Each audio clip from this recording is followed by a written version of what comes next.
According to Newton, if the void exists by itself, the same does not happen with matter, since its creative cause is the same that determines both its gravitation and the movement of the planets in a certain direction and in a directional trajectory in relation to the body, of greater mass, in terms of which they gravitate.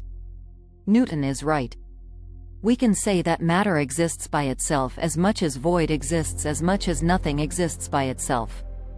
However, there are situations in which matter exists for us and others in which only void exists due to variations, to oscillations around the average value of the void voltage. There is nothing that constitutes anything that forms matter other than motion in the tension of the void. All matter is nothing more than the relative amount of motion that it is.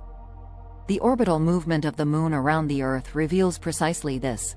The Moon does not fall to the Earth, it does not collide with the Earth, and it also does not go away, because the Moon is the orbital movement that it performs plus the amount of movement, the amount of energy which is the mass of the Moon.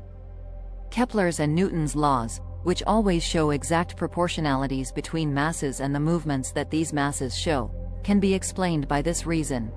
The only element forming matter is the pure movement.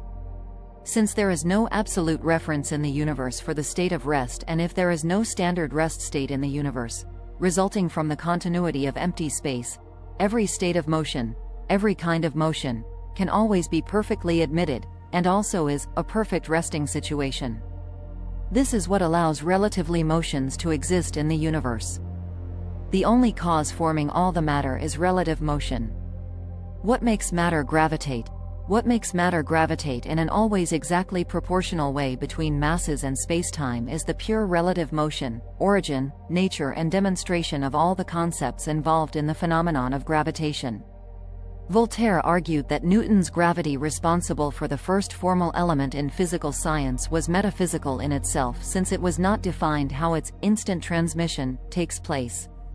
Matter follows an eternal transformative movement.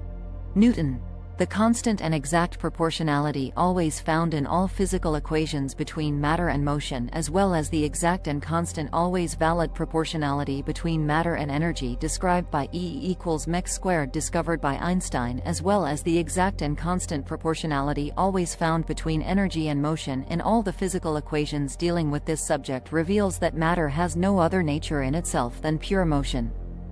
All the physical equations that deal with the subject reveal by the exact and constant proportionality always found between matter and motion that matter is nothing more than a relative amount of reserved energy. Energy is defined as the ability to do work through the application of a force on any other material body, producing its displacement through space, producing motion. From what can be obtained and learned from the physical equations that deal with the matter, matter has no other nature. Matter is nothing more than a relative capacity to perform reserved movement. Matter is nothing more than a relatively reserved amount of motion. All matter is motion. Unity is variety, and variety in unity is the supreme law of the universe. Newton. The principle of perfect identity or equivalence between rest and uniform rectilinear motion is always valid.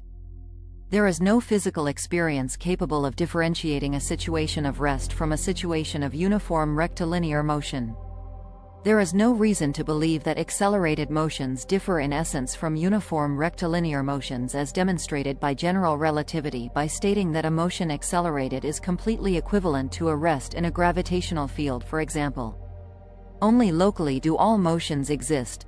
The unity is the variety, as Newton says.